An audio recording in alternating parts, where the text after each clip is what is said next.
ہیں۔ علماء عرب نے تو فتویٰ دیا ہے کہ جو بندہ سرے سے نماز نہیں پڑھتا وہ دار اسلام سے خارج ہے، اس کا جنازہ بھی نہیں پڑھا جائے گا، اس کو کوئی مسلمان بچی بھی نہیں دے سکتا، وہ جسٹ لائک ایتھیسٹ ہندو اور بدھسٹ ٹریٹ ہوگا۔ علماء عرب کا یہ فتویٰ ہے۔ آلموسٹ یہی فتویٰ امام شافعی، امام احمد بن حنبل کا ہے۔ اس میں سب سے لینیئنٹ ویو امام حنیفہ کا ہے، وہ کہتے ہیں ایسا شخص قید کر دیا جائے جب تک کہ وہ دوبارہ نماز شروع نہ کر لے۔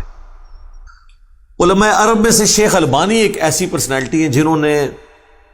اس معاملے میں بخاری اور مسلم کی ایک حدیث کا سہارا لیا ہے کہ نبی علیہ السلام فرماتے ہیں کہ میں جب آخری دفعہ جہنم کی طرف جاؤں گا، بلکہ آخری بھی نہیں، یہ سیکنڈ لاسٹ ٹائم ہوگا،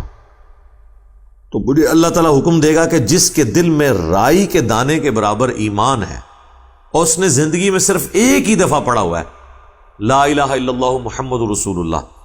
اور اس کے علاوہ اس کے پلے کوئی نیکی نہیں ہے، اس کو بھی میں جہنم سے نکال کے جنت کی طرف لے جاؤں۔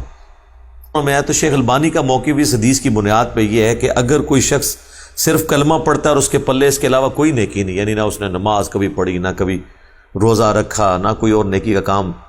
الٹیمیٹلی وہ بھی جہنم سے نکال دیا جائے گا کلمے کی برکت سے۔ اور وہ اس حدیث کی بنیاد پہ یہ سمجھتے ہیں کہ ہمیں تارک الصلاح کو کافر نہیں کہنا چاہیے، باقی ہر طرح کی سرزنش اس کے اوپر کریں، لیکن جب وہ کلمہ گو ہے نا تو کلمے کا احترام کریں۔